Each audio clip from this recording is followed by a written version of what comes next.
Tuesday night is here, and the wise guys are here. And here we are. Dave McCann, Blaine Fowler's right there. I'm over here. We'll snap our fingers, and you'll appear as soon as DJ gets that camera going. There you are. There we go. I'm representing the Red Sox today. You are, by the way, representing the Jets because Zach played well and the Jets had a big victory, right? Yeah, I thought I'd put the Jet shirt back on. He beat the Eagles, and, no one wants to give him credit for anything. We give him credit. And you know what? Anyone should get credit for beating the Eagles. That's right. No one else has. That Eagles defense is something, and the Jets were patient. Zach didn't make a bunch of mistakes. So I think it's appropriate that you're flying the Jets I'm flying the colors. Gear. Today you're flying the Jets colors. I That's wish all that good. I got a full green shirt with the white football, but I got the white shirt with the green football. And I'm a New York kid, grew up a Giants fan and a Yankees and Mets fan, and I'm wearing a Red Sox shirt. Yeah, I'm all kinds of confused. Well, no, because I've been to Fenway a couple of times. Just recently, our daughter ran in the Boston I don't Marathon. know if that makes it right. Well, you go to Fenway and you fall in love with that place really fast. Yeah. It's an amazing place. It just, you go in there and it just reeks of history in baseball, and all of a sudden you have to like the Red Sox. I'm sorry.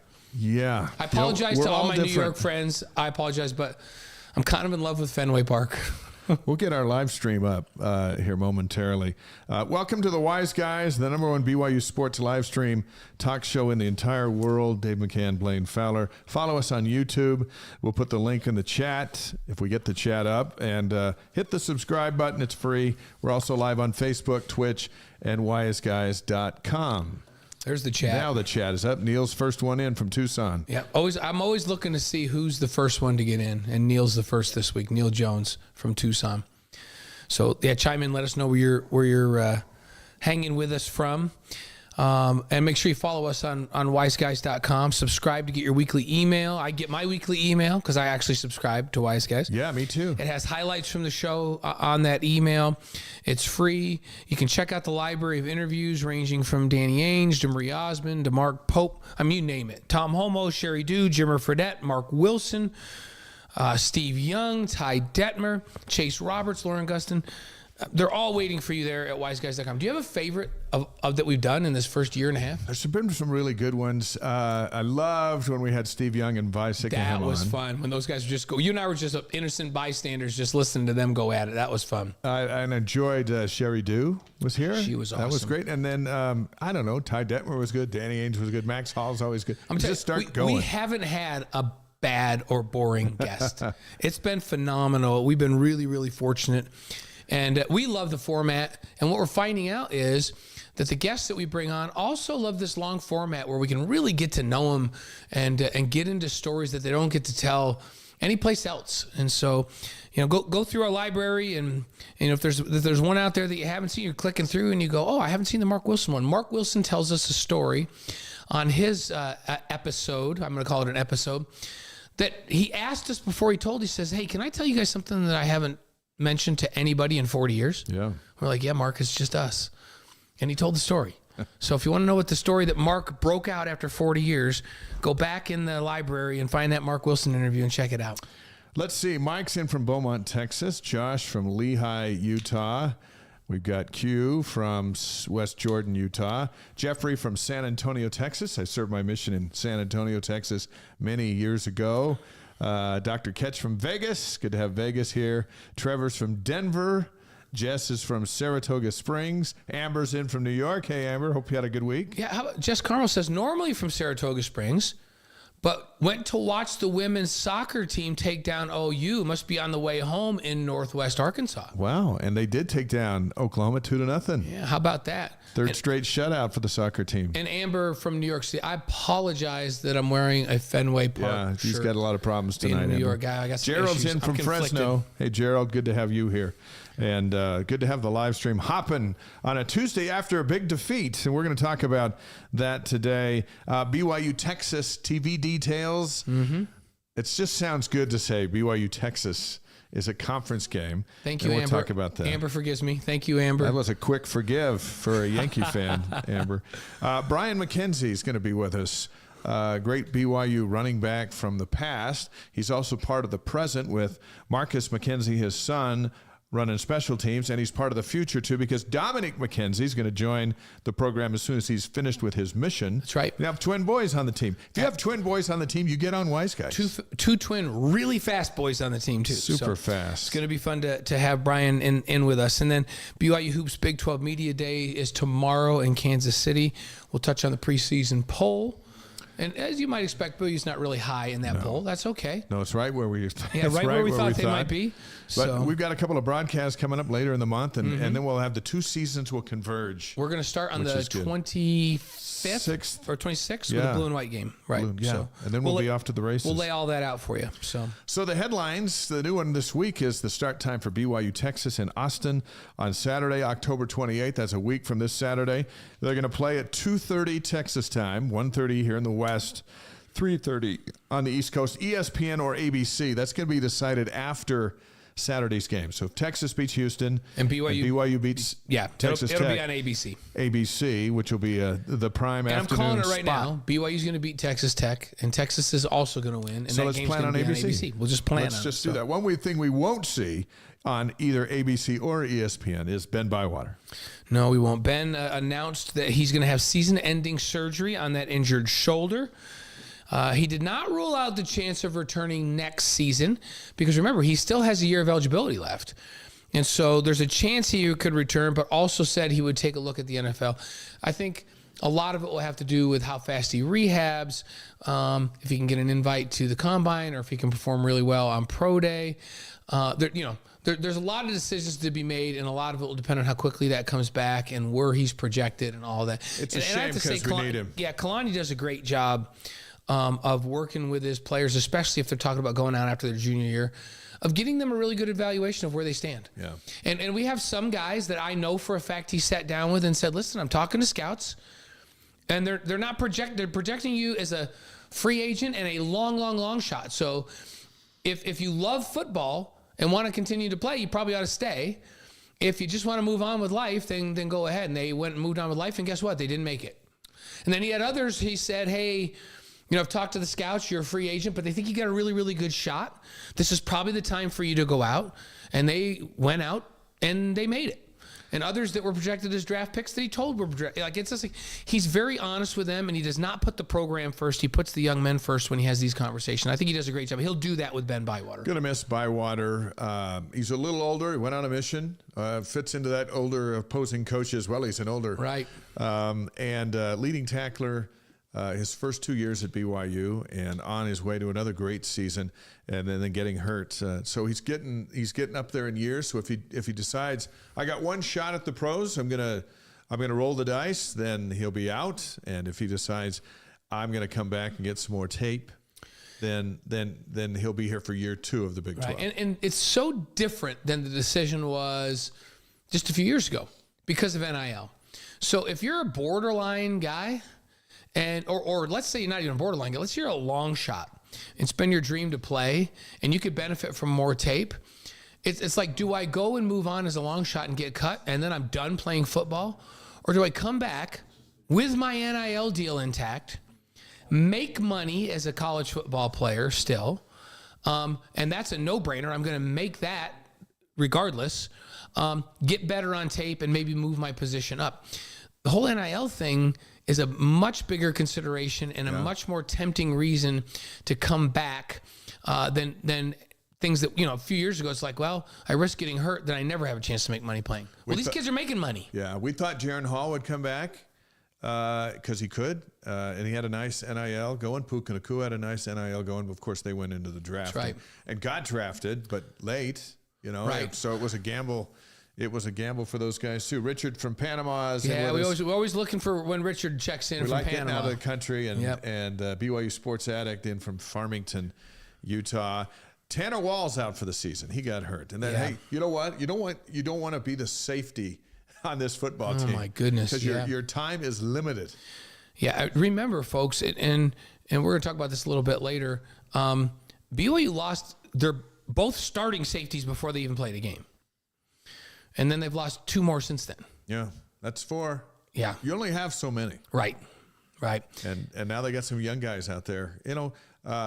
Slade has done a nice job. Ethan Slade has done a phenomenal job. Like his grade every week has been really high. DeMooney's he's getting on. And DeMooney, he's playing his way into. Recently returned from a mission. They think the world of DeMooney. In a perfect world, DeMooney would be redshirting, and they wouldn't even be thinking about playing him. And then they'd unveil him next season with a year under his belt, and he'd be a big time contributor. But it's almost like they have to play him right now. Yeah. They think he's the athleticism to be an all Big 12 safety back there. And you know what? So is Micah Harper. He was a preseason all Big 12 guy, and he'll be back. And so is Talon Alfrey, and he'll be back. And he'll be back before the others will be back. Right. Maybe Talon should be back weeks. for Texas, is what I'm hearing now. Well, that would be good. Yeah. I'd like to have a KG veteran back there. Yeah, a physical guy that's played a bunch of games, that understands the calls, that's been in big situations, that's physical, he's going to have to get his game form back again. But he's got a lot of games under his belt. Talon Alfrey back would be a big boost for that secondary. Well, BYU and TCU. In a word, you folks on the stream, we're going to send us one word. Send us your one-word description. To describe what we saw. That would be interesting. 44-11, TCU. No profanity, please, on the stream. No profanity, Sorry, please. we have a glitch. I don't know if it's my computer. You getting a glitch over there, too? Yeah, I'm getting a little glitch. We got a glitch, so put up with it. We'll try and get it fixed. Our top they're working on it. Our top men are working on it.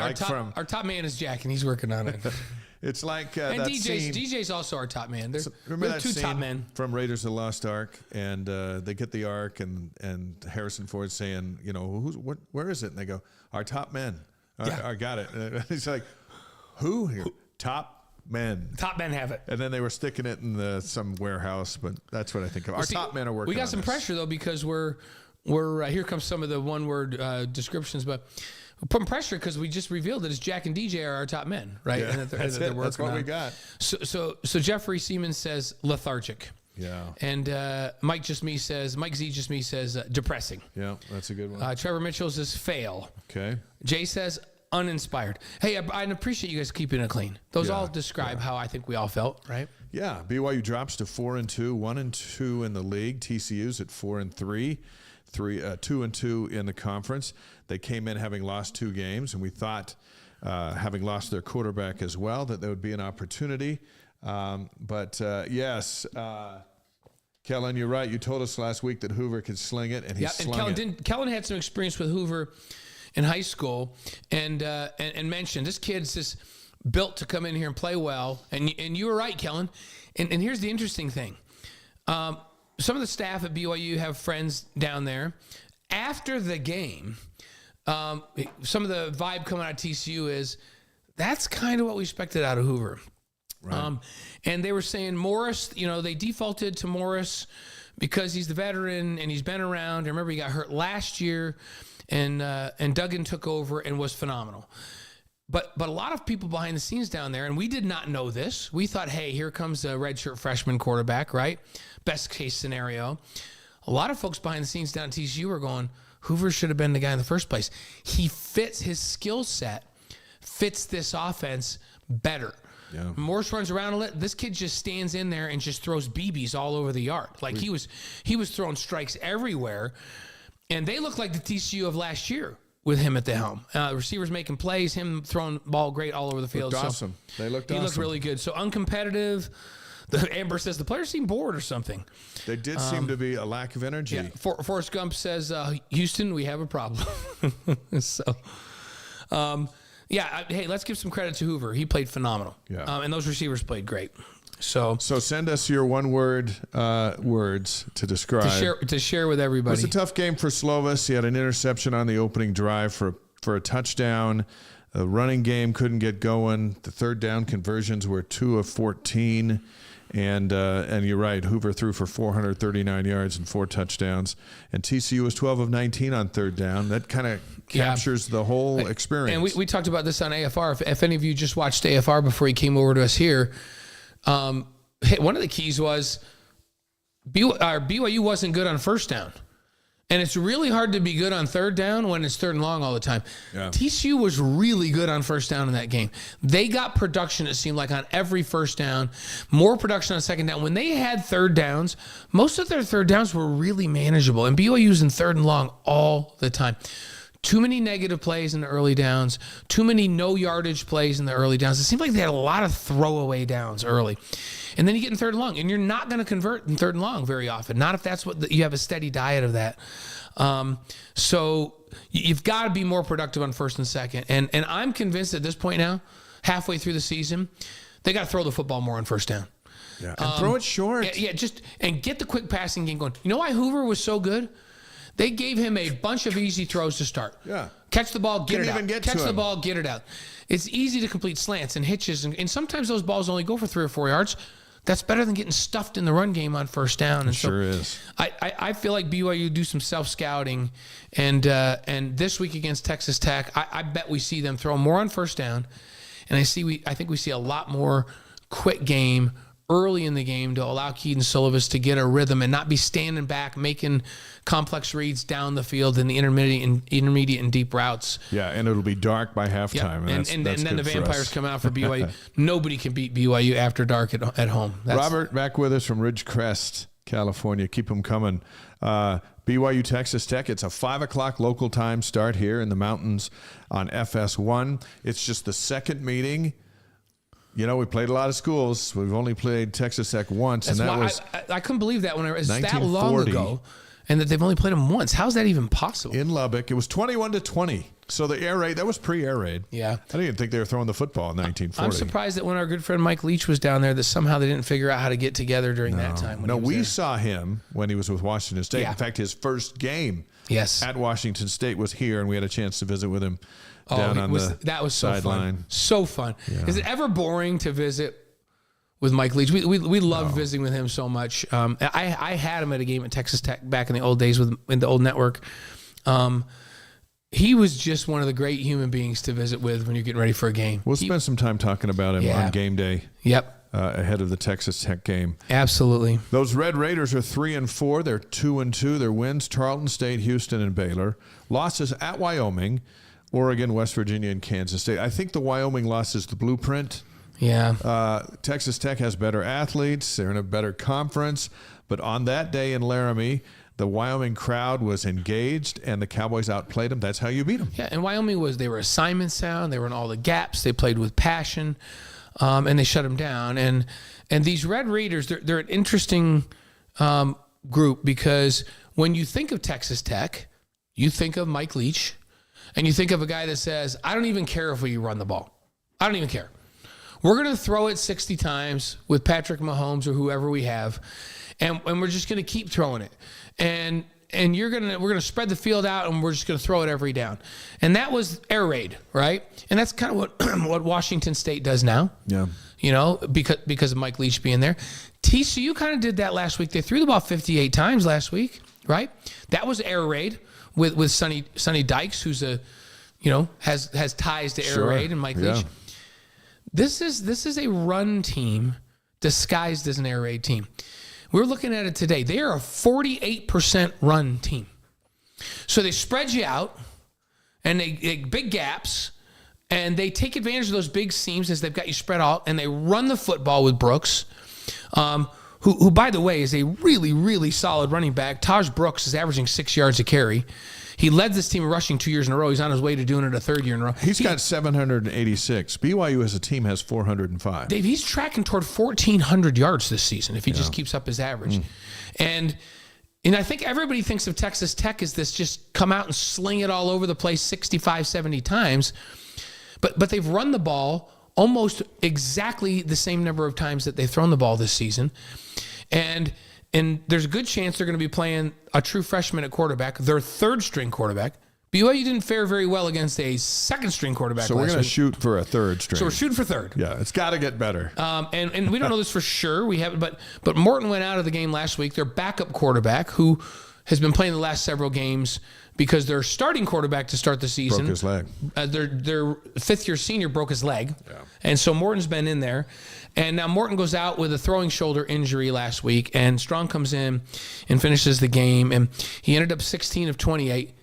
The problem was down the stretch he threw 3 picks, had 173 yards and a touchdown. This was against Kansas State in his debut, and the defense wasn't helping him out. They allowed Kansas State to rush for 272 yards and 5 touchdowns against them rushing. And so the formula seems to be run for touchdowns, get your hands up and make coverage tight so the young freshman has to try to force the ball in. Something's got to disrupt him. If you can't sack him, you got to disrupt him. I'll be surprised if Morton lines up as a starter. I think it's going to be Jake Strong. And I think BYU's defense is going to pounce. Yeah, I think BYU's defense is, they made some errors. There were some catches that were just phenomenal catches by TCU's receivers last week. They made some great plays. And then they had so many wide open catches. And then as we went back and reviewed the film, we talked about some of this on AFR. You get really, really concerned if you go back and watch a film and you go, man, we just couldn't run with that guy. Or, oh, man, they knocked our D-line 5 yards off the ball and our linebackers couldn't even scrape. That's why they ran the ball.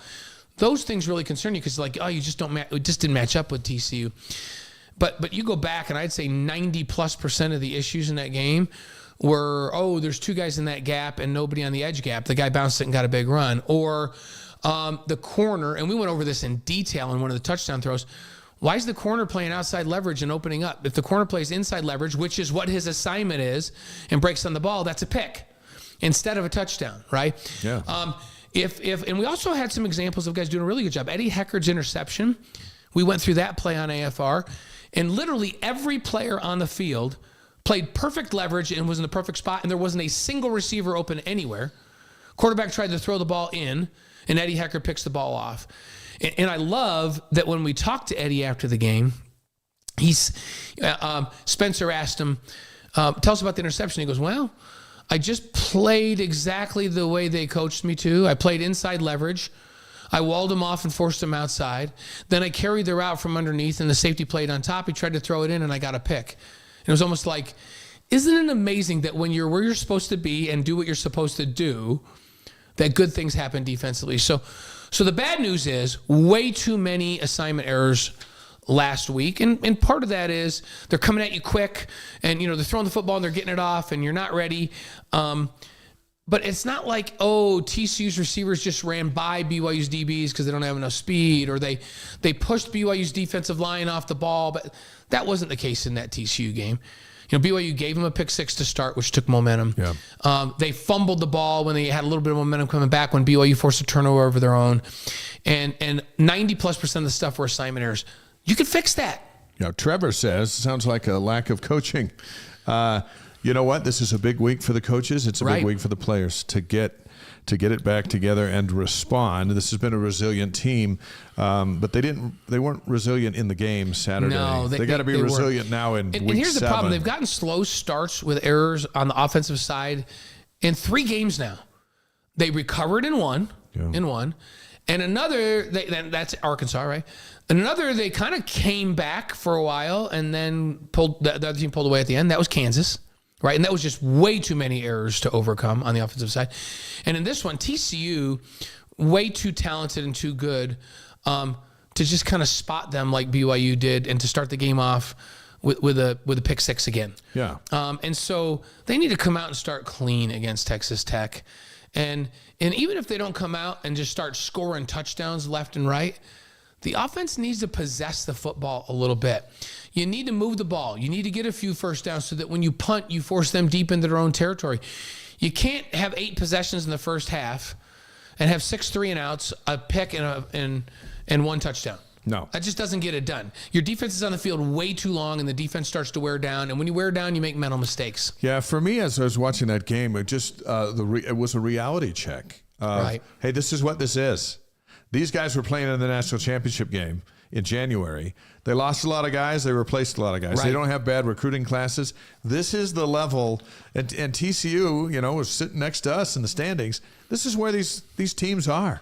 Yeah. And Saturday night, we're going to see a bunch of athletes out there playing for Texas Tech. Yeah. And it always is interesting to me. So Trevor says, sounds like lack of coaching.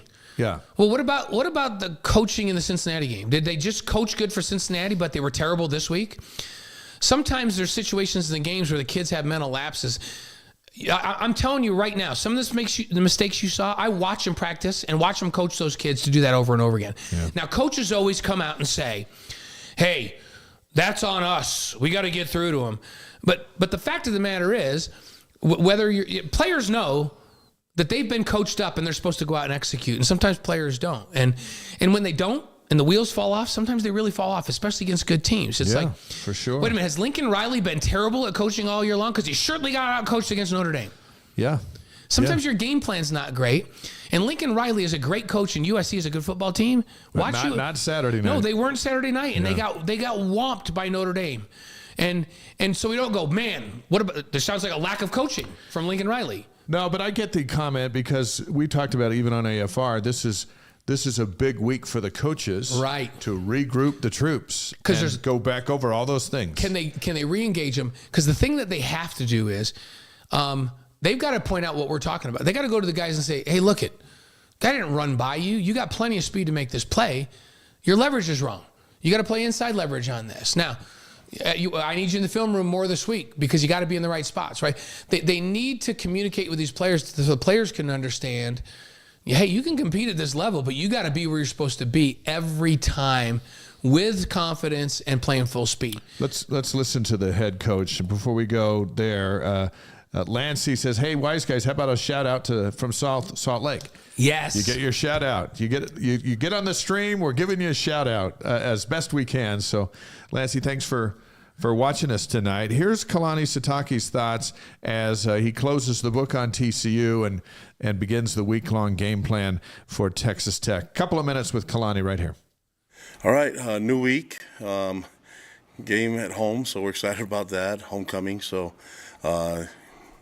obviously, going off of the post game from last week, you were able to watch the film and looking back at the game, I would just address this, that TCU, they played their best game of the year, and we didn't play our best game of the year. And I think you guys have heard me say this over and over again, that my goal is to get us to perform at our best every week, regardless of the opponent. But when you play in this conference and you play against some really good teams, if they're playing at a high level and you're not matching that, you have no chance. And that was the result for this game. Still a lot of things for us to learn from and to get better. And just disappointing that I wasn't able to get the guys to play at our best in all three phases. And so we're going to have to evaluate everything and see what factors we can improve on. And, I think the sense of urgency for us to get better quickly is even more now and pretty evident on some places that we can address and things that we can control. And so we'll be working on that. I've already been working on it, but we'll try to get that all done by the time we get to Saturday, and by then perform at our best. That's the goal. Going against a really good Texas Tech team, well coached. Joey McGuire is a legend in the state of Texas in coaching, and he's done an amazing job putting together a really good staff. I know pretty much everybody on their staff, and they all have great reputations as coaches and as recruiters. And so you're looking at their team, talented team with start on the defense, just a really big defense. I think this is the biggest defensive backfield I've seen in college football.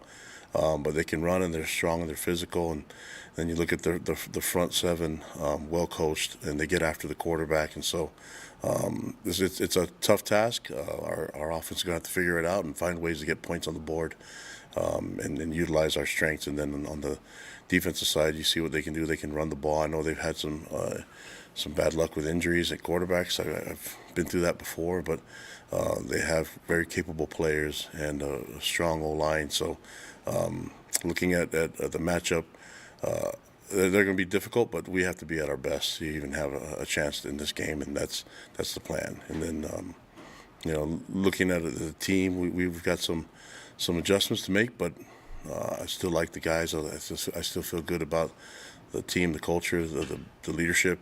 We'll keep building on that and keep moving forward with a positive outlook and try to get ourselves ready where we can play at our best this weekend against Texas Tech. So I was in the football office on Monday as we were interviewing Keanu Hill for game day, which you'll see on Saturday. And Kalani goes walking by me, and then a minute later he comes walking past again, and I go, "What are you doing?" He goes, "Had to get a shave before I went out and addressed the media." I said, "Well, good luck out there." You heard those first words out of his mouth. He said, "We're at home. happy to be home. I don't know if he said we're happy to be playing at night, but we will say that. There's just something about it, right? 19-1 in their last 20 night games. 19-1. And 16-1 in their last 17 home games at night. Kickoffs at 5. It's going to be dark before 7. So they just got to hang on until halftime. Just hang on. Then the bats can come out and, you know, and then we're he on to mentions something. this Texas Tech team. Remember at the beginning of the year, Dave, you and I are like, hey, this team could compete. They really finished strong last year, and they had 14 returning starters.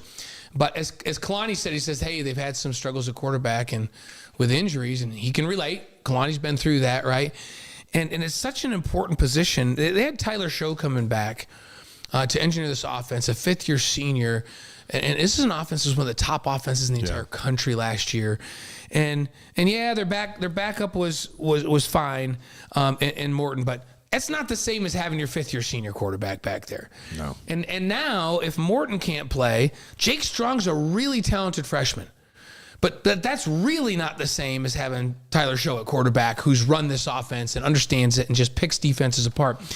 And that's really the reason they're not performing into level. It's because the quarterback position isn't who they thought it was going to be. And so that's been a little bit of a rough blow. But that doesn't take away from how good they are at the running back position, how good they are up front. Got a lot of guys back on the defensive side. Their defensive line is really physical, really capable getting pressure on the quarterback. So this is a big challenge. It'll be fun. And BYU's got to make some adjustments.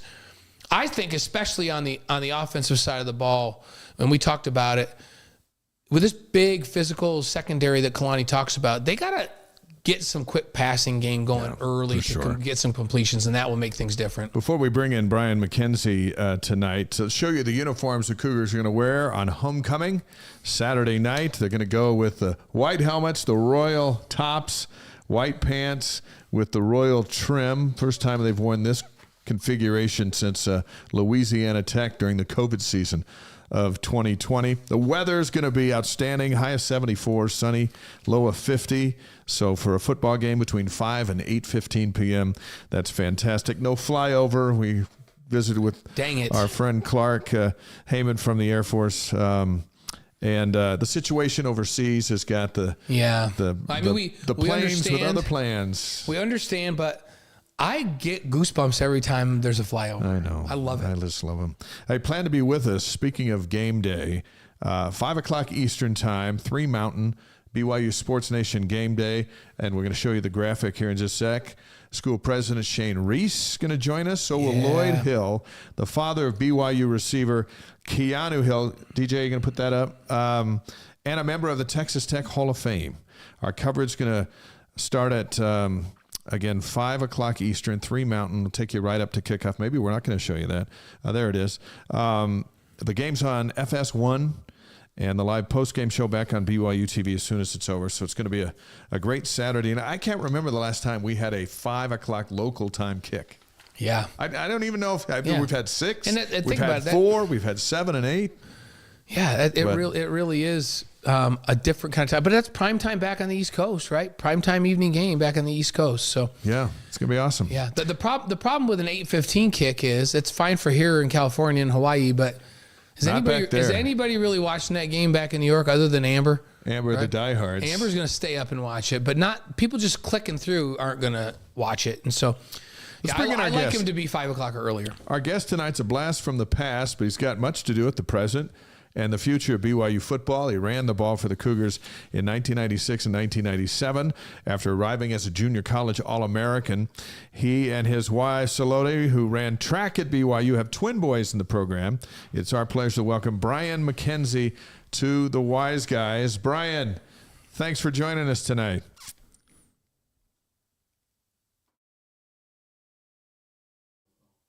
And I think we're jumping through a bunch of technical hoops tonight. There he is. Hey, Brian. What's up, Brian? Doing? Good to see you, man. How's everybody? Everybody's good. Marcus is a freshman on the team. He's a defensive back, but he has become must-see TV as a gunner on special teams. Dominic will be a freshman when he returns home from his church mission. So let's start with Elder McKenzie. How's he doing, and what's his timetable for being at BYU? Dominic is doing really good. He's loving his mission out in Atlanta, Georgia. We talk to him every Monday. We do a video chat. his timetable, he will be home January 3rd. So he'll be ready. He'll be involved in spring ball, and that's probably enough time that he could get out there and contribute next fall. Then, right? And he played. Well, they both played on both sides of the ball at some point, but the plans for him are to play on the offensive side. He's a 6-foot blazing speedster, just like his brother, just like his mom, right? Yeah. And he had 1,700 receiving yards his senior year in high school. What's your expectations for him early? Like, do you expect him to contribute next year? And what's his long term? Is it going to settle in at a wide receiver spot and be a big time player? Dom's attitude, he'll play wherever the coaches want him to play. Obviously, he likes to play wide receiver. All about how his body feels when he gets back. He's so anxious to get back and get in shape. He's talking more about, his expectations on what he likes to do on the field. Because Dom is more of this type of person. He likes to study. He likes to study his opponents. He likes to study what he's doing. He's perfectionist in what he likes to do. So with Dom, it's all about getting opportunity, going out, getting in shape, running his routes, catching the 100 balls. He's talking about catching so many balls when he gets back. So the timetable will be probably much how Dom feels when he gets back. Marcus went on his mission to Arkansas. He's found a freshman niche on special teams, made some phenomenal plays. I know he wants to be in that secondary moving forward on the defensive side. But what's ahead for Marcus? Marcus, his attitude is he's just happy he has an opportunity to have a D1 scholarship, and he's just a humble kid.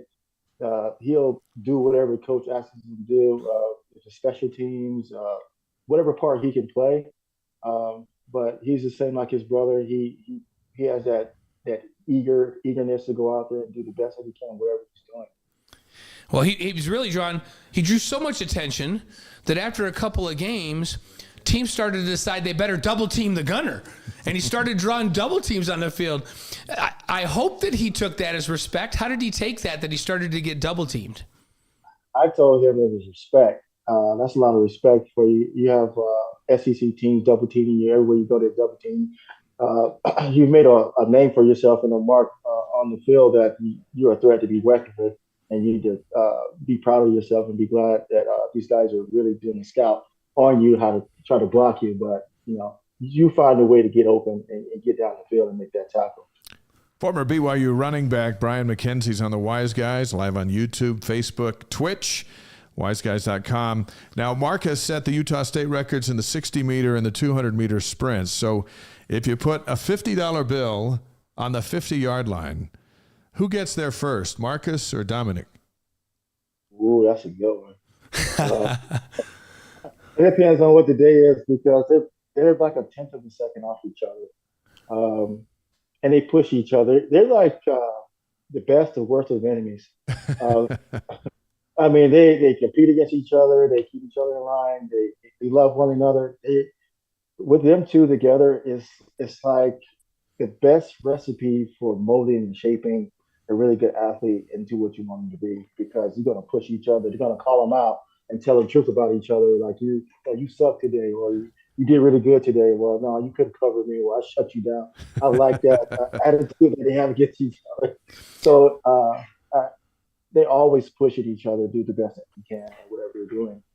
Part of me, as I think about it, wants to see them both play on the defensive side and have two corners with that kind of speed, and brothers playing opposite one another. How fun would that be? But I am actually anxious to see when Dom gets back, when they go one-on-ones and they come up against each other in practice. That could be pretty fun too. What's your thought, Brian? Would you love to see them both on the same side of the ball, or are you happy that they play on opposite sides of the ball? I like both sides of the ball, either or, which one they feel comfortable doing.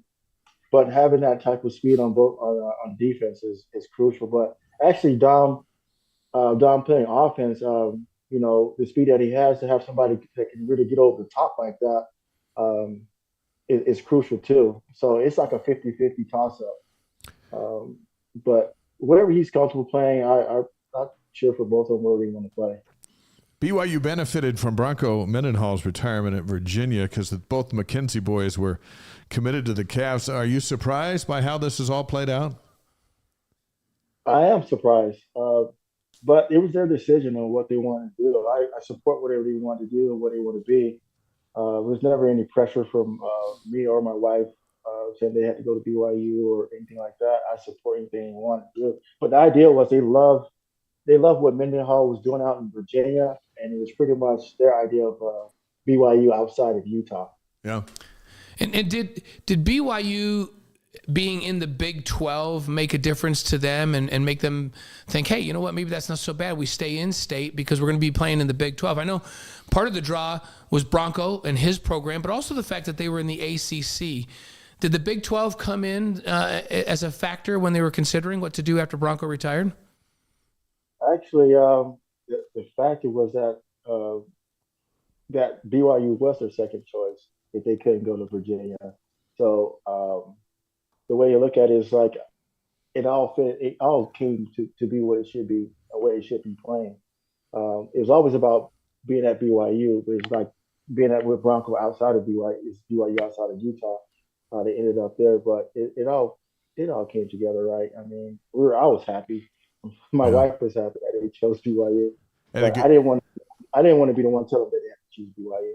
Well, the good news is Provo's a lot closer to St. George than Charlottesville. You know, how about your wife? What did she? How did she want this all to play out? She's with me. Her attitude is like we support whatever you want to do, whatever you want to be, and so with them choosing BYU, it was like, man, being their mom is being closer to their kid, her babies, and everything. To me, it's like, man, we get to go to the games, we get to be in, go see them, close to them. It all worked out. Got a lot of family up there. Yeah. It all worked out perfectly. I'm glad that he chose BYU. Brian McKenzie's on the Wise Guys. He rushed for 1,954 yards and 23 touchdowns during a 96 and 97 season at BYU. So boys still trying to make their mark. Ryan made his mark. Yeah. And is in the record books. You played a major role in a 3-game swing that made program history in 1996, Brian. First on November 23rd, you rushed 23 times for 176 yards and a touchdown in BYU's 37-17 win against Utah. Do you remember that game and what that was like? You guys seemed to just dominate the line of scrimmage in that one. Well, I do remember that game. Matter of fact, I remember the night before that game. My roommate was James Dye before the game, night before, and they were interviewing Ron McBride. And they were interviewing Ron McBride. So how are you going to stop those running backs that they have? They said, Ronnie Jenkins, but that other guy that they have, the other guy, I can't remember the other guy's name. And James Dye was giving me so much. Oh man, that's tough. He doesn't even know your name. What you going to do about that? I'm like, so that whole night I couldn't sleep. I actually got up that morning and ate breakfast and got on the special teams bus. It went over to the stadium. I got taped up with the special teams. I was out. It was so freezing cold that morning. I actually was running sprints on the field before they got in. I even saw Utah players come in. So we went in. When I went inside, I told Coach LaBelle, I was like, I need to have a spat. I need my shoes to be spatted. So, well, if you're going to spat, you're going to have a black spat. I said, okay. So I got spatted up. So right before we was going to go out, and LaBelle said, you know what? We're going to run the ball. I'm like, really? We're going to run the ball. So that first play, if you ever look at that first play, I think I take the ball maybe 40 yards down the field. Yes. Yeah. I was hot. I was ready to go. I don't think I was numb. I don't think I could feel anything that game. And my mentality was, man, we're gonna crush these guys today. Crush them today. I'll bet McBride knew your name afterwards. Yeah, he definitely knew it. I knew you and Ronnie after that. It's funny because people say, bulletin board material, does it really have an impact? What you're telling us from that story is it had an impact on you in your preparation, in your mindset, the way you came out and started that game, all because Ron McBride basically disrespected you before the game. Yeah, pretty much. I love it. That's why coaches cringe when players say stuff. Yeah. To rile up the other team. I remember talking to Norm after that game, and you'll remember, Brian, you guys just ran it down their throats. Like I think we only threw 12 balls in that game. I think Sark only threw 12 balls, right? Right. And somebody said to Norm in the post game, Norm Chow, I mean, that's so un-BYU like. And Norm said, no, I'll tell you what BYU like is. We're going to do whatever the defense can't stop, and we're going to keep doing it until they can stop us, and they could never stop us. So we just kept running it, and if we were still playing, I'd still be running it. That's what he said after the game. What's your thought on that? That's right. You don't go away what works. If it works, if 3 plays work, you run those 3 plays all night long. Don't go away from it. I agree. If it wasn't me, it was Ronnie. Toting the rock and carrying against them. Our attitude was we were going to demolish them that game. And my mindset was, I don't think I felt anything until the next day of bruises or anything. I didn't feel anything. My body was numb. My mind was set. I was ready to go. Well, the next game is December 7th in Las Vegas, the first ever WAC championship game. You rushed 17 times for 64 yards and a touchdown in a 28-25 overtime win against Wyoming in a crazy finish in that one, and ends with a fan storm in the field. What was that night like? That was amazing. If you ever felt like chills running through your body like lightning or something, goosebumps all over you, that's what that felt like. That game was so amazing. I think I scored the only touchdown that game. And I remember Norm Chow leaning over to me, hey, we're going to need you for the rest of the game, so let's keep it going, and talking to Ronnie and, talking to other guys like, man, we really got to put our best foot forward and win this game, man. But after, winning that game, it felt so good. It felt really good to be the first WAC championship game we played. Yeah, that was quite an ending to that game. And then we're going to take you to one of the most memorable games in BYU football history. The only New Year's Day Bowl that BYU's ever played in, on January 1st, 1997, BYU goes to the Cotton Bowl against Kansas State. Kansas State comes in there, one of the top-ranked defenses in the country, and is a favorite. You just nine times, 9 carries for 17 yards. A low-scoring 19-15 Cougar victory. The win gives BYU its most wins in a single season in school history with 14. You guys go 14-1 and come out of there with a top 5 national ranking. What was that whole experience like? So I think before that game started, I think it was College Game Day. It was Lee Corso and I think Kirk Herbstreit. They were talking about the bowl games and who's going to win those games. And they got to us, and Lee Corso, Kansas State's going to win that game. Kansas State's going to win that game. So once again, they put another fire underneath us. Like, man, they give us no respect from where we go. So we always got to get respect. So going out in that game, Sark tossing the ball and getting touchdowns, and James Dice, I think James Dice scored that game. But the key part of that game was Omar Morgan making an interception at the end of the game that sealed the game. Yeah. That was a great. People always ask me about, BYU's corners historically, and I still go back and say, if we're going to talk about the pair, like both corners, you'd have a hard time having a better starting corner tandem than Tim McTire and Omar Morgan. And you've watched BYU since you played and up till now. Would you concur with that? Does anybody match up with those two guys you played with at corner? It's really hard to say because those guys are really good. I mean, Omar can really cover, but Tim was so physical. I mean, physical and can cover. I mean, it's hard to say because it's hard to match somebody up to those guys. There was really good guys there. Couple more questions. Go ahead, Brian. And even having Chris Ellison in that safety was really good. Yeah, that was a physical secondary because Chris would come smack you.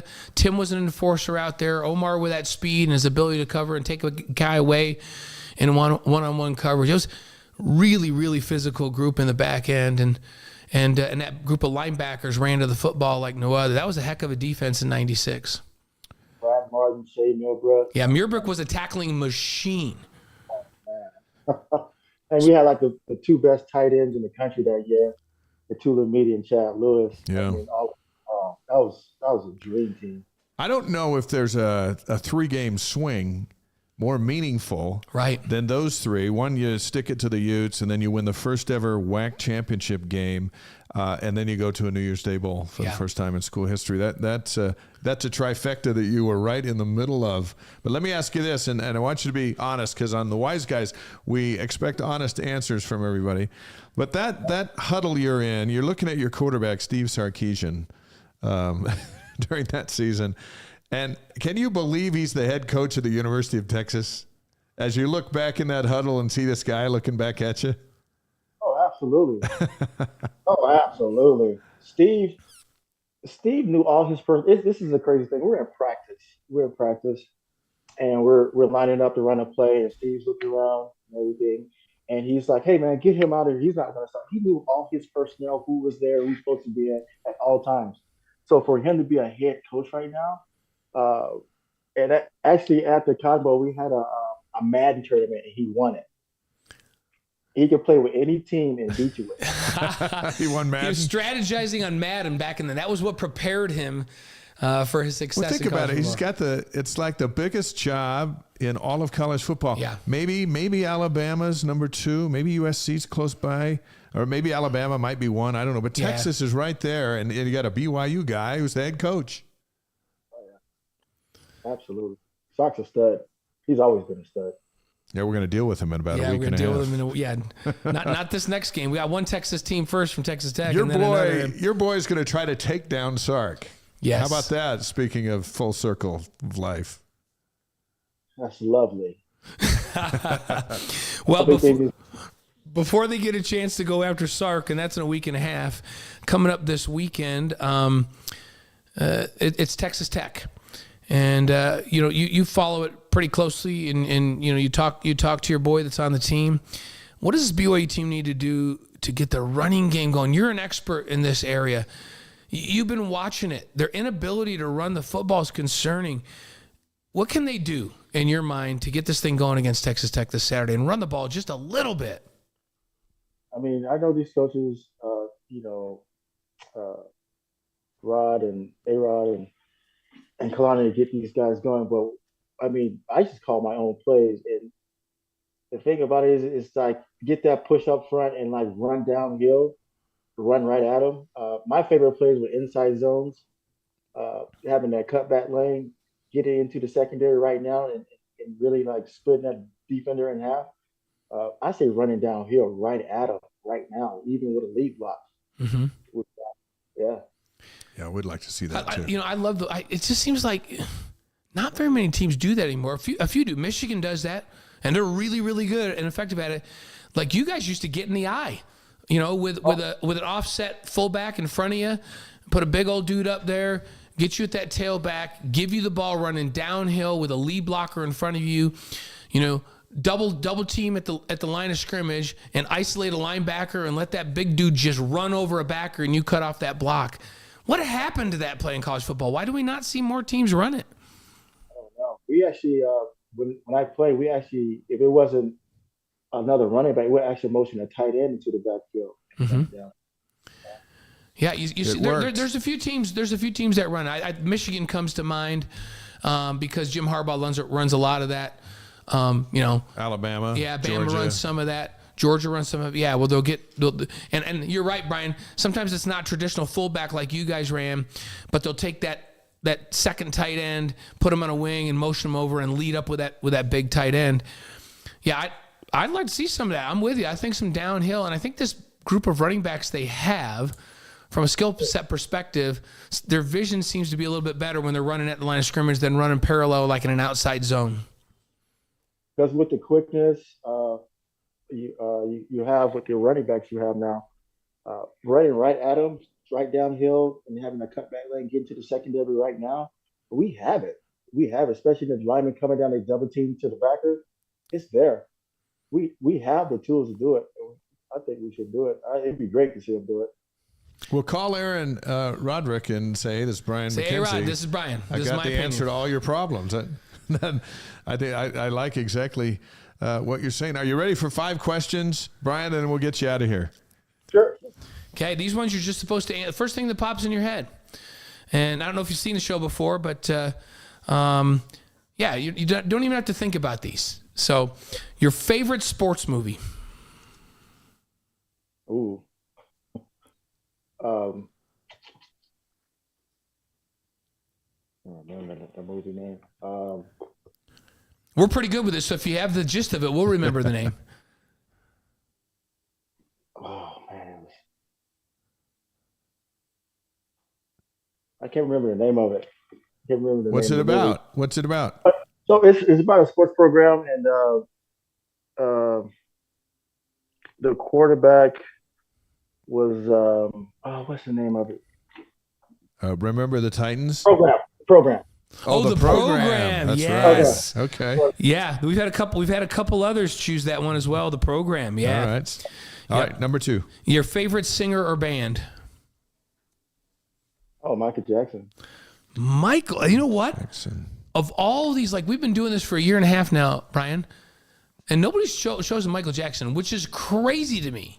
When you say that to me, I'm like, yeah, of course. Makes sense. I don't know why more people haven't chosen Michael Jackson, of course. Favorite breakfast cereal? Oh, man, Fruit Loops. Fruit Now you're Loops. speaking my language. Now we're talking.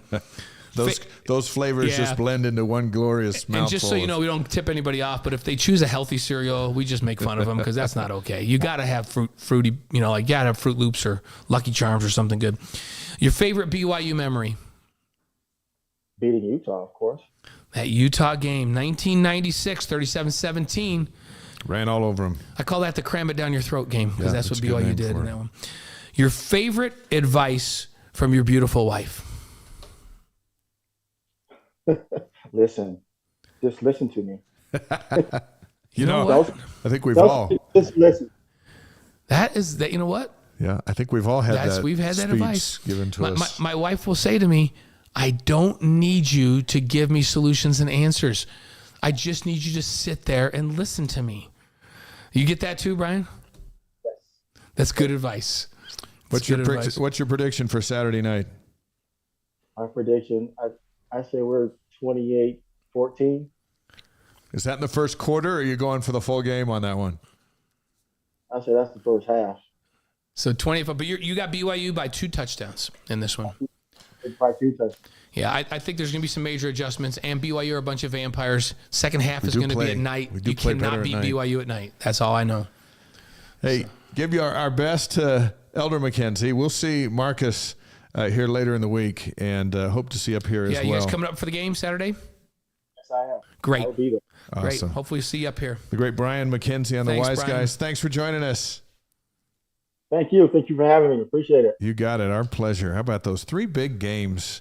What a run there of beating Utah, winning the WAC championship in Vegas. You win that game. You kind of got jilted by the BCS, so they send you to the Cotton Bowl. You really wanted to be in the Fiesta Bowl, I think it was.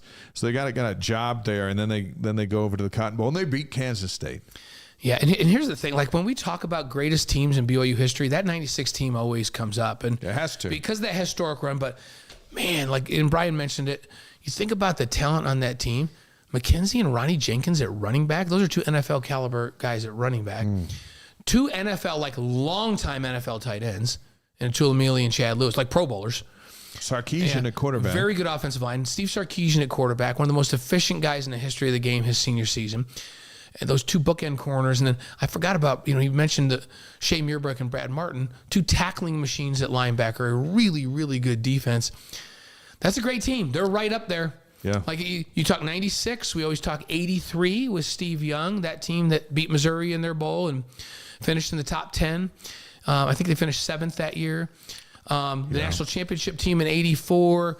And then I always throw in there 79, 80. and 80. Yeah. Those teams with 81 was pretty good. Mark Wilson's senior year and Jim McMahon's junior year in 80. Yeah. That offense, unstoppable in 1980. The glory years. Those were from some friendlies. But glory 96 is in weekend. that conversation. I think Absolutely. they're top 3 for sure. Next week on the show, Wally Joyner is going to join us right in the heart of the baseball playoffs. Also, our BYU alumni reps from Austin ahead of the BYU Texas game. Brandon Doman on Halloween, Austin Colley, Mark Ogletree, and some other great guests coming up in November. Yeah, we got to remind Brandon to dress up because it's Halloween. Yeah. We're not going to dress up. You can choose to be in a costume. We're not going to dress That's up, up to but you. we'll tell Brandon to dress up just to see if he will. Couple of Big 12 notes, and then we're going to roll out the Cougar Board question of the week. Last week in the Big 12, Houston beat West Virginia on a Hail Mary tipped ball 41-39. It was a phenomenal finish. West Virginia shouldn't have lost that game a whole bunch of different ways, but that's life in this conference. The score is life in this conference, 41-39. That's why people were asking me about last week. It's like, wow, the defense gave up too many points. I was like, guys, you better get used to that. Got to score more. You got to score in this league. It's not okay to say, hey, if we can just hold people under 21, you're going to lose games if you don't score in the 30s in this league. Oklahoma State upset number 23 Kansas 39-32 in a back and forth game. There you go. We go. know Kansas has a decent defense. They gave up 39 points. Right. They're very good defensively, and they give up 39. That's this league. And then Iowa State beat Cincinnati 30-10. Cincinnati's been struggling a little bit offensively, but there you go. Iowa State goes and they score 30. And that's considered a low-scoring game in this league, right? Defensive struggle. This week in the Big 12, Texas Tech's at BYU. We know that. UCF is at number 6, Oklahoma. Baylor's at Cincinnati. Oklahoma State's at West Virginia. Those are 2 teams ahead for BYU. 8th-ranked Texas is at Houston. And TCU's at Kansas State. We'll find out what TCU's got. I'm watching. And if Hoover's a quarterback, let's see if TCU's back. I think I just have this inkling that TCU might be really good down the stretch again. And I'm keeping my eye on that Oklahoma UCF game because I realize UCF doesn't have a great record right now, but they have been scoring a lot of points. And Oklahoma's acting like they can play D. Like Oklahoma's been great on offense for a number of years now, but they got the offense rolling. And they're looking really good on defense as well. Yeah, they do. I'm interested to see. I don't question that they're going to win that game, but if they win that thing big and they just shut UCF down, I'm going to be all on board with Oklahoma. I got the Cougar Board question of the week right here. And if you're listening on the podcast, that's what it is right there. This is it. If you're not familiar with Cougar Board, it's the largest online community of BYU fans. Thousands of posts daily. And this question comes from one of their insider subscribers named PJ Moore. Now, I'll ask the question. You give the answer. Yeah. Does that sound good? Here's PJ Moore's question. The red shirt rules, we talked about this on After Further Review. The red shirt rules allow players to play in 4 games without losing their red shirt ability. With 6 games left and needing 2 wins to get bowl eligible, are there players that are redshirting that could help BYU win games? If so, would you plan on playing them this week against Texas Tech? Because it appears on paper to be more winnable than Oklahoma or at West Virginia or Oklahoma State. Would you just wait for the last 4 games, or would you play them now? And along those same lines, who would you have as the backup quarterback this week? So there you go. Yeah. So there's multi-parts to that, so we'll answer it in all of those parts. First, there's nobody they're redshirting that's going to make a difference in these games. If they were going to make a difference in these games, they wouldn't be redshirting to begin with. So who they're redshirting people that are recently returned from missions that are going to be big-time contributors, but Kalani really doesn't want to push them too soon and risk injury. Yeah. So and he'll play them maybe down the last 4 games because they've had a little bit longer to prepare and get ready. But in recent years, well, not just in recent years, in the long haul, we've had a really bad track record of players playing right back off of their missions and staying injury-free. So some just didn't get back early enough. We talked about Dom coming back, Brian's boy, Dom McKenzie, coming back in January. Get back on January 3rd. 9 months. You're probably okay to play by August. You have a spring ball, a whole summer, you're probably okay. You come back in the summer, which a lot of these guys that are redshirting did, you really shouldn't be playing. And that's the key. And he may not even play those kids in the last 4 games. He's not worried about getting them. He's worried about getting them healthy and having them contribute in the long term. So there's that group. Okay. There's let's talk about the quarterback situation at the same time that we're addressing that second part of the question. Who would be the backup? Well, the way they've got it arranged right now is Jake Retzlaff is the guy that they think could win games for him right now, but they really want to redshirt him. He's the number 1 rated junior college quarterback in the country. He has 3 years to play too, so he has a redshirt year. They would really like to redshirt him and have him be a junior next year. And if they do have him be a junior so he can play 2 years, that's ideal. If Keaton were have been injured early this season, or even maybe in this game where there's a full half a season left to play, then they're likely to put Jake in and just say, you just have the rest of the year. Let's go. Yeah. That's enough, 6 or 7 games to be worth it. The further it gets in the season, now remember, now they're right on the borderline where, oh, wait a minute here.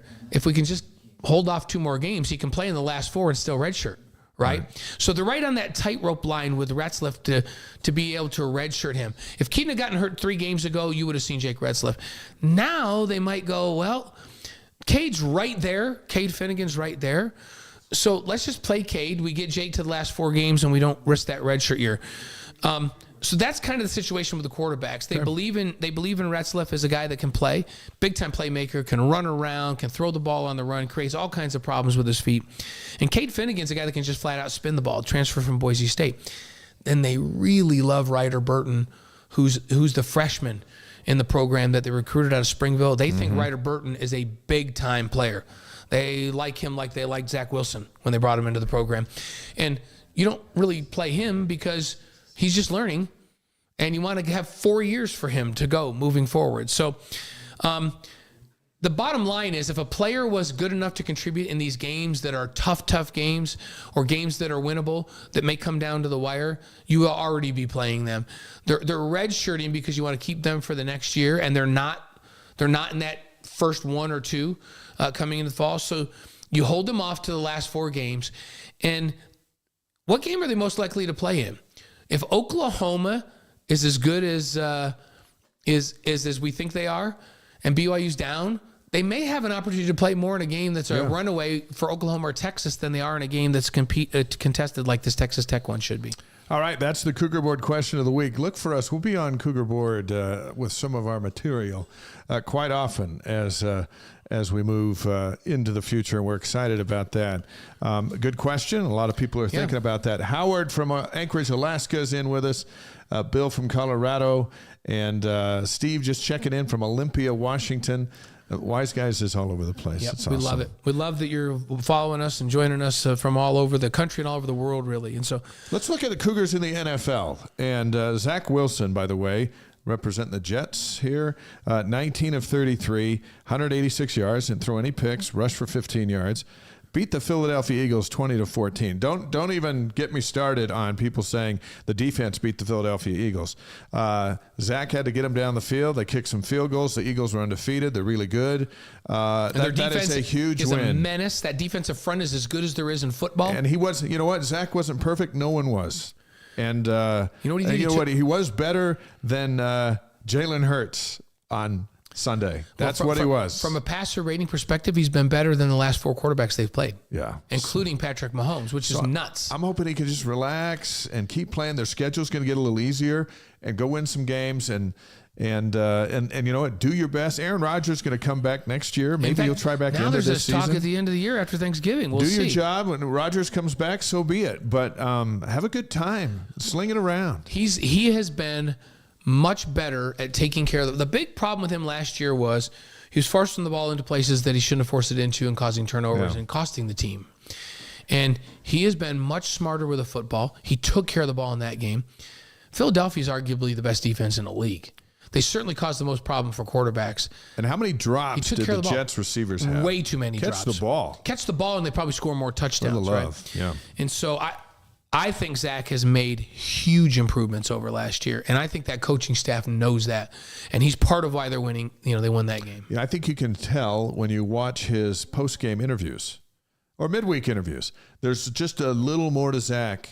Yeah, having gone through the experience, really having Aaron Rodgers help him in the summer and in preseason, and having him still close by, he's just a little more of a man, and seems to be handling it. And they've played one of the toughest schedules in the National Football League up to this point. Mm-hmm. And as you mentioned, as they go down the stretch, they're going to have games where he's going to complete a lot more balls and throw some touchdowns. They're playing some brutal defenses right now. Hey, 2 of his wins are the Bills and the Eagles. Yeah, and guess what? They lost to the Chiefs. By 3 points. And his passer rating was higher than Josh Allen's. in that game. His passer rating was higher than Patrick Mahomes in that game, and his passer rating was higher this last week as well. Good for Zach. Taysom Hill, 7 receptions for 49 yards. Saints lost to Houston 20-13. We had Taysom on BYU Sports Nation in an interview Spencer Linton did after the game. We aired it on Monday, and it's just it's good. He's still all in, loves the Cougs, knows the life in the Big 12 is going to be a challenge. Yes, it is. And he likes his team, though they're not playing great. He needs the ball more. I mean, I'm not a genius, but I'm saying put him behind center and let him run it more. Yeah. You're the Saints, and you're not going anywhere. Give it to your guys. Seven receptions, But that's but just me.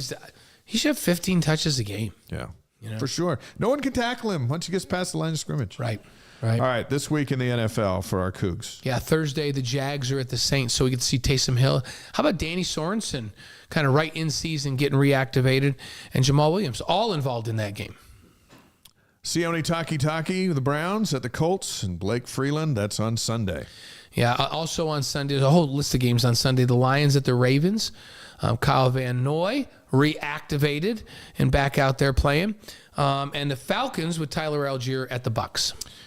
And he got the ball a little more this last Sunday. I hope that continues. Puka Nacua and the Rams are home against the Steelers. The Chargers and Michael Davis at the Chiefs. Andy Reid, of course. I thought the Chargers would beat the Cowboys last night, and Dallas squeaked it out. Chris Brooks and the Dolphins at the Eagles. That's Sunday Night Football. That's going to be a good game to watch. Yeah, good one. And then Monday, on Monday Night Football, Fred Warner and the 49ers, best linebacker in all of football. At the Vikings, you got Jaron Hall and Kairos Tonga with the Vikings.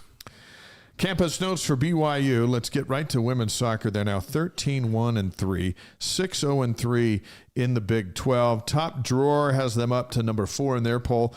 The coaches poll, they moved up 1 spot to number 7. They win in Stillwater at Oklahoma State 3-0. Last night they win in Norman, beat Oklahoma 2-0. Third straight shutout. Yeah, they're playing great defense, and this team when they're really hitting on all cylinders, I feel like it's the best passing team. They play the most connected of any team in the country.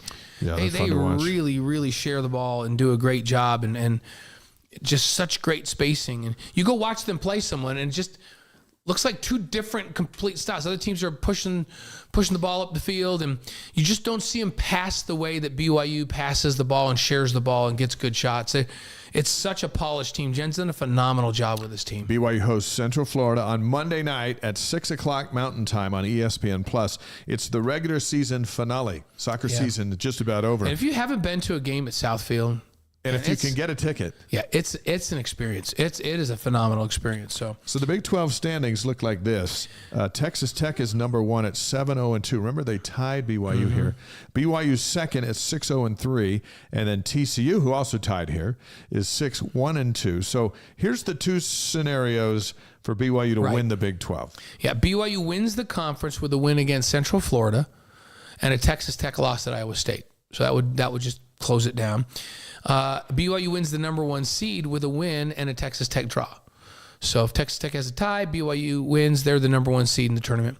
And then Texas Tech wins the conference and the number 1 seed with a win at Iowa State or a tie at Iowa State, as long as BYU and TCU either lose or tie. So that's all going down this week. Yeah, so I hope you understood all of that. Basically, BYU needs to win, and TCU needs to tie or lose, and then everything's taken care of. And Texas Tech's got to lose, and then they'll be the 1 seed. And 1 or BYU, 2 seed isn't going to matter. Big favorite at home against Central Florida. Would you not think?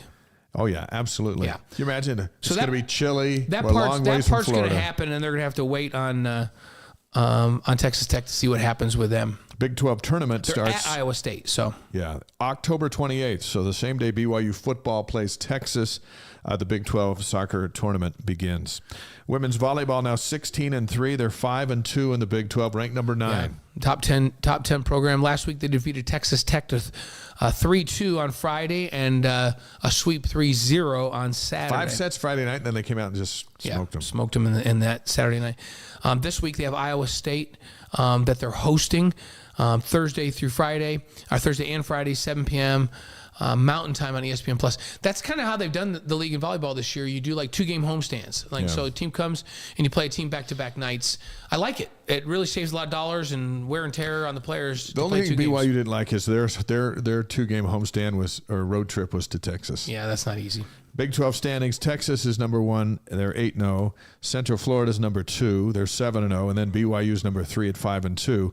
And Central Florida will host the Cougars November 9th and 10th. So, here's the question. If Texas had to come for a 2-game stand in the Smith Fieldhouse, I like BYU's chances. Would BYU be number 1? I'd like to think they would. I think they would, too. Texas is a dominant power. We're looking forward to them getting out. Yeah. Going over there to the SEC. Good. So, cross-country news, the Cougars finish second behind number 1 Northern Arizona at the Nuttycombe Invitational in Wisconsin. These are the men, ranked number 3. Kenneth Rooks finished 31st in his first competition since placing 10th at the World Championships last summer. He was just out for a fun run, getting ready for the Big 12 Championships. He's just starting gliding along. He's just starting to crank back up a little bit. How about the women's team? Yeah, the women's team, number 6 in the country, by the way. And that's before, those are the poll numbers before these events. I hadn't seen the new poll come out. You think they're going to move up? I think should. so. They just won the cross-country 23 pre-nationals invitational at Virginia. Carmen Alder won the individual title. BYU took the team title ahead of Arkansas, Virginia, Oregon, and 20 other programs. It's one of the biggest meets in the country, and they just won that thing. Yeah, they're moving. So they're getting going. As we sit today, women's soccer in the top 10, women's volleyball in the top 10, men's cross country in the top 10, top 5, women's cross country top 10, and BYU's at 4-2, and 4-2. If they can get a win Saturday night and get 5-2, they're back ahead of schedule with a chance to get a win somewhere and be bowl eligible. And by the way, we had them at this point when we were kind of projecting before the season even started. We thought they'd probably be 4-2. Now, the one game that we had them switch was we thought that they would probably lose at Arkansas and win against Kansas. So that was a flop. But we kind of had them. Nobody else had them that, though. Nobody had BYU at 4-2 right now. At best, national pundits had them at 3-3. Most people had them at 2-4 right now. Vegas, Vegas has them at 4 wins for the whole season. Yeah, 4 wins. To start the season, they had them at 4. Now they got them to 5. The road is tough. The road is tough ahead, but Saturday night is a winnable game. Men's hoops, there's a lot going on. Big 12 Media Day is tomorrow in Kansas City. Live coverage on BYU TV at 10 o'clock in the morning, Mountain Time, noon Eastern. The preseason poll came out ahead of it. BYU picked 13th. UCF is picked 14th. And Kansas is picked number 1. Does that surprise anybody? And they're also number 1 in the AP. Yeah, they're number 1 in the country and also number 1 in the best conference in the country. Hello, Kansas. Yeah, Commissioner Brett Yormark announced today that starting next year, the Big 12 will have 20 regular season conference games instead of 18. 20. Should be 20 conference games. That's 2 less cream puffs. Yep. And 2 more T-bone steaks. Yep. Because the 4 teams are joining. Yeah. And the 2 teams are leaving, and so that leaves you with 16. Yeah. And so you can play more games. Yeah, 20 league games. I wonder if that's the way where we're all heading pretty soon. Yeah, I think so. They won't even be playing anyone but P5s. Play in your league. Yeah, that's possible. But Midnight Madness, you can get a chance if you're around here in the state to get to know the men's and women's team. That's Thursday night at 11 p.m. Mountain Time at the Marriott Center. And that's a fun event. They make that really, really fun. It's a great event to go to if you can stay up late. Yeah, 11 p.m. So that's right. The blue and white game, you and I will be there for that, and we'll bring that to you live on BYU TV October 26th at 7 p.m. That'll be a fun one to look in and see what hand give you a chance to see the teams. Yeah. Exhibition openers November 1, also on BYU TV, and then we're going to move all our stuff to ESPN Plus for the season opener with Houston Christian on November 6th. That's just... My goodness, it's October 17th. We're just a couple of weeks away from all this stuff.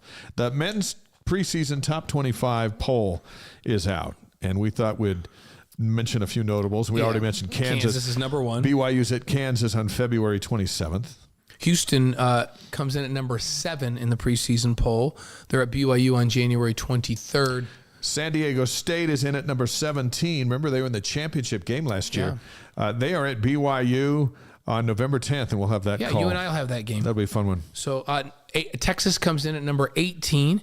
Texas is at BYU on January 27th. And then Baylor's in at number 20 in the top 25, and BYU's in Waco on January 9th, and the Bears are at BYU on February 20th. So the fun thing is all of these ranked teams, with the exception of Kansas, because BYU only plays them once at their place, but the rest of that ranked list right there, all will be in the Marriott Center. You know, and it doesn't hurt my feelings that Kansas, Houston, and Texas, BYU only plays once.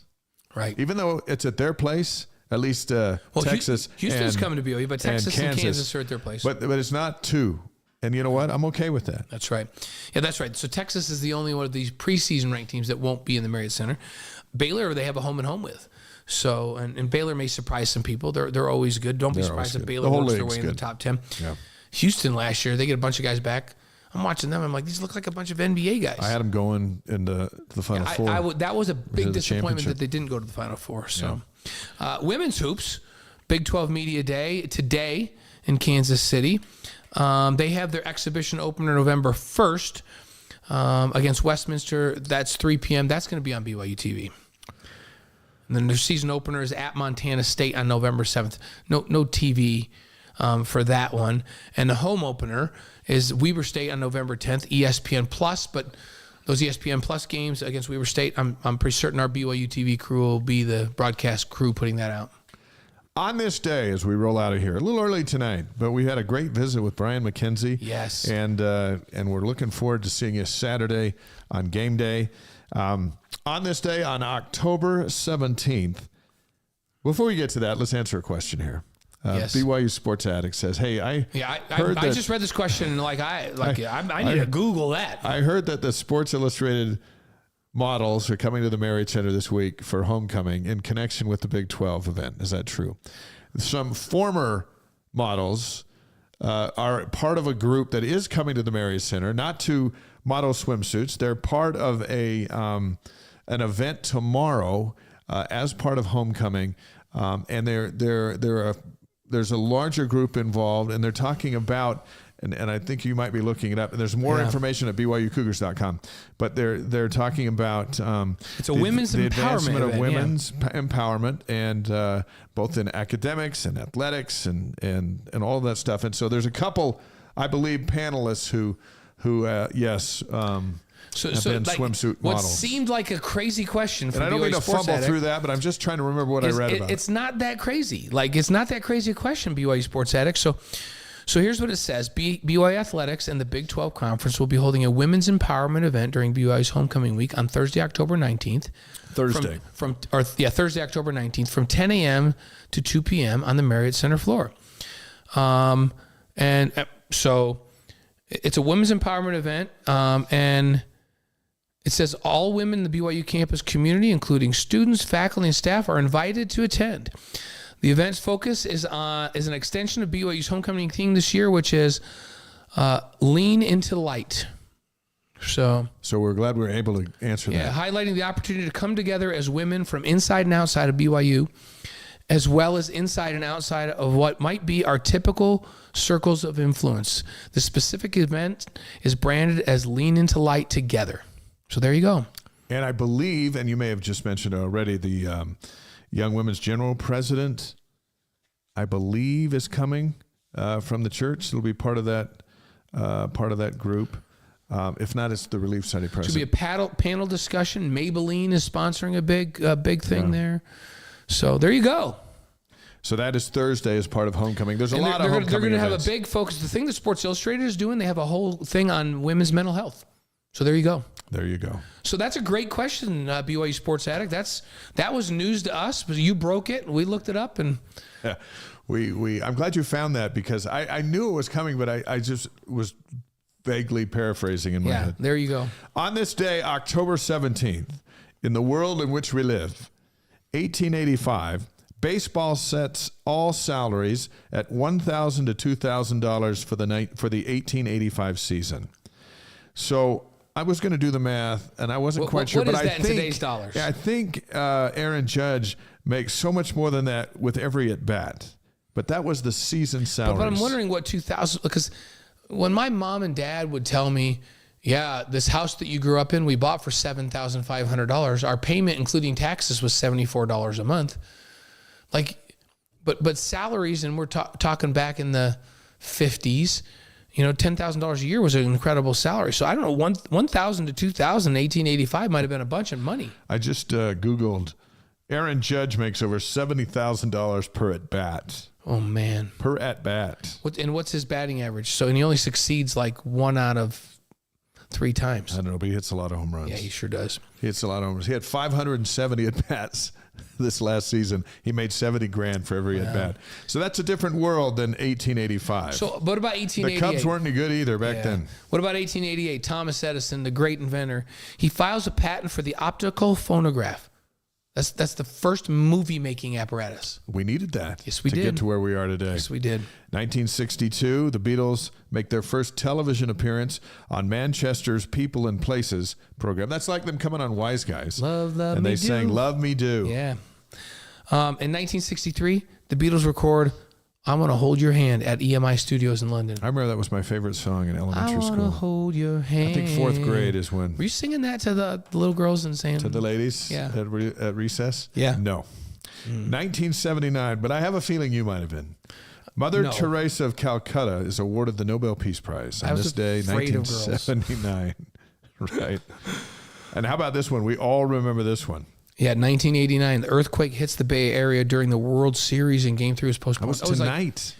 That was. Remember that? Yeah. Shut down the World Series, and remember, it was a Bay Area World Series. It was the Giants and the A's, right? And there was a lot of so much damage, and there were a number of people who were killed. Yeah, it was terrible. The bridges collapsed down, those multi-level. And I remember hearing the announcers. I think it might have been Al Michaels, but I remember someone saying, "I think we just had an earthquake," and that was the start of. Crazy. They got rid of, and they finished the series eventually. But, that was on this night in 1989. Jonathan, by the way, saying, Dave Blaine, sorry I'm late, but I made it. Shout out from Henderson, Thanks, Nevada. Jonathan, for being here. We have a little shorter show tonight, but you can go. Never fear, Jonathan. You can go back and. It's the beauty of YouTube. Watch the whole thing, or if you don't have time to watch it, but you go on a long bike ride, then just download the podcast tomorrow. Put your AirPods in and go for a ride and listen to the whole thing. Yeah. So, 2007, on this day, the Dalai Lama receives the United States Congressional Gold Medal. We're going to hear from the Dalai Lama in a moment. 2008. He's not going to come on. No. Because he's already passed. Yeah, boy, if we had him on, that would be something. That would be something. You talk about ratings. Iran's attempt to create the world's largest sandwich, 1,500 meters, it falls short because the crowd eats it before it can get measured. So they're doing this. Hey, let's get the world's largest sandwich. But before they can measure it, it's like, guys, stop you're eating a sandwich. Like, come on, couldn't you just have waited? Well, you know what? It takes a lot to build a sandwich that big. People got hungry. Apparently, and they did not set the record because they ate the sandwich. Because the standards are high. Come on. At the Guinness Book of World Records. So, okay, October 17th birthdays. In 1914, Jerry Siegel. You're like, Jerry Siegel, who's that? Yeah, who's Jerry Siegel? Well, he just happened to create Superman in the comic books. So 1914. That day he goes, you know what? Let's come up with a man. We'll call him Superman. Have him fly around. He could be from another planet. And now look at what that franchise has done today. Yeah, but we got to have something that's his Achilles heel. Let's make it kryptonite. Yeah, that's a great idea. 1924, Don Coryell, football coach, was born this day. He had a lot to do with the development of the passing game at the pro level. Remember, he was at the Chargers, and Dan Fouts and those guys and were also throwing with everywhere. San Diego State. And San Diego State. That's right. Yeah. So 1938. This guy was born. I remember when he did what we're going to talk about, but Evel Knievel. Remember when he jumped over Snake River Canyon and didn't really make it? I remember that, but he made it more than he made the fountains at Caesar's Palace. Caesar's Palace. He I think he missed the landing and crashed, and he got over the fountains, but I think he didn't break every bone in his body, but there was a tremendous number. Yeah. And that's when you're just like, hey, Evel Knievel. What are you doing, Evel? Daredevil. The thing at the Snake TV. River was like it's like, that's not a motorcycle. He's trying to jump the Snake River Canyon in a rocket ship. It looked like a rocket with ship. a parachute on it. Well, he was on a motorcycle in Vegas, and it didn't work out for him. Lesson to everyone. 1972. Don't jump the fountains. 1972. I figured you'd like this one. Because this is one of my guys, Eminem. Eminem, born in 1972. If you only got one shot, just one opportunity. I actually like that song. Yeah. Half of it I don't quite understand what he's saying. Sweater already. But I do. Our Wise Guy's inspirational quote of the week comes from Dalai Lama. Dang it, I thought it was going to be Eminem. No, if we couldn't. A little more classy. Yeah. It's the Dalai Lama. And Dalai Lama says, give the ones you love wings to fly, roots to come back, and reasons to stay. Isn't that great? That's a great quote. Give your loved ones wings to fly, roots to come back, and then a reason to stay. Eminem's come up with some good stuff, but nothing like that. Nothing like that. I remember the great scene in Caddyshack, the PG version, when Bill Murray's talking to one of the caddies, and he talks about when he met the Dalai Lama in golf. Met the Dalai Lama himself, big hitter, the Lama. and flowing robes, stiffed stunning. him on the tip, but he gave him, what did he say? He says, hey, Lama, how about a little something for the effort? and then he goes, and the Lama says to me, there will be no money. No. But on your deathbed, when you die, you will receive total consciousness. So I got that going for me, which is nice. And how many times in life have we finished some kind of comment with, which is nice? Got that going for me. Which is nice. Which is nice. So I have to tell you, that movie came out when I was at BYU, and Jim McMahon and Danny Plater used to pull me aside and go, man, we're having a bad day. Do the Bill Murray Dalai Lama thing. And I would have to recite the big hitter of the Lama. He hits the ball at first tee, and he hits into a 2,000-foot crevice, and he's like, hey, caddy, go get that. So I jock for the Lama. I carry around. I give him a good effort, 18 holes, and afterwards I say, hey, Lama, how about a little something for the effort? The other classic Bill Murray line is when the Reverend is wanting to play on his Stormin'. It's just coming down, and Bill Murray looks up there and goes, I don't think the heavy stuff's going to come down for quite a while. No, my favorite line is the Chevy Chase line, because I use this one on people. And when the judge Smales says, hey, Dr. Bieber's been club champion 3 years in a row, and I'm no slouch. And Chevy Chase says to him, don't sell yourself short, Judge. You're a tremendous slouch. I like when he's trying to rope him into that competition. Oh, your dad and I were opposed. Judge, my dad never liked you. Those are some good ones. Bill Collins says the offensive line needs to strike first on Saturday night. Yes, it does. Do you know what? And Bill, here's the thing. You know what Brian McKenzie talked about? I like that. Brian says, I like to run inside, downhill, let the linemen go downhill and attack, double team and get to the second level, and let me run downhill and get on those safeties and run over people and make people miss. Yeah. I like that style. I like that idea. I agree with you, Bill. They need to strike first. Play on the other side of the line of scrimmage in this one. Brian McKenzie was awesome. Thanks, Brian, for joining us. Next week, we will review what we see Saturday night, give you our opinions about Texas Tech, and then also preview the showdown with Steve Sarkisian and the Texas Longhorns. There you go. And also Wally Joyner, big BYU baseball star, Major League Baseball player, and one of our friends. He's going to be here in studio with us, and we'll talk. The creator of Wally World. Yeah, Wally which was World. The nickname for Anaheim Stadium when Wally was in his heyday. They just called it Wally World. When they renamed the stadium, not really rename it, but when the fans rename it Wally World, you're getting it done in Major League Baseball. Absolutely. So we're going to have some great stories next week, plus our alumni reps in Austin with all the details on what's going on around the BYU Texas Didn't you and I go game. see Wally play against the Rangers one time we were down doing a game in Texas? Was that you and me together? I don't know. I can't remember. I think I've been to some of those. I've been to some games there at Angel Stadium, but it's wild. I thought we went to Rangers Stadium because the Angels were playing there early, and you and I went and watched because we were on the road doing a game. Could have been. We did a lot of SMU. I think things. I think that's a thing if I remember right. Should be a thing. Saturday, 3:00 Mountain Time, 5:00 Eastern Time, game day. Yes. 2 hours. We'll be live outside Lavelle Edwards Stadium. David Nixon will be there. Brian Logan will be there. Austin Colley is going to join us again. Spencer Linton will be there. Our full crew. The Rock will be there. And we got 2 hours of countdown coverage. The school president will be there. Lloyd Hill, Keanu's dad, the Texas Tech Hall legend. of Famer. We've been talking to him for a year about coming to be on the show, and he's pumped and ready to go. My interview with Keanu Hill will also be in that show, and we're really looking forward to it. Yep. And the weather's going to be perfect. Make sure you join us, and then come back with us next Tuesday night. Podcast is up tomorrow. Tell your friends. and yeah, have an awesome week. Let's get to 5-2. 5-2 Saturday night. Yep. Blaine Fowler, I'm Dave McKenzie. We're the Wise Guys on YouTube, Twitch, Facebook, wiseguys.com. Cougar Board. Look for us on Cougar Board. We're going to do more stuff with those guys. Let's See you do next it. week.